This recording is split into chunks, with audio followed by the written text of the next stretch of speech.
fa 8 dies. De tota la geografia valenciana, les comarques de Castelló és on més es veia TV3.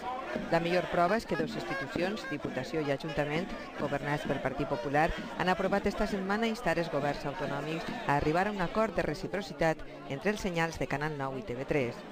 I l'alcalde de Castelló ha donat llibertat als seus regidors per manifestar-se amb l'argument que és inconcebible posar entrebancs a una tele que està a 50 quilòmetres.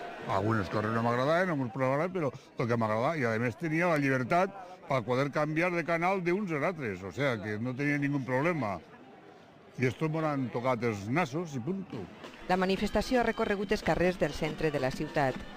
Moltes pancartes caseres amb al·lusions de tot tipus.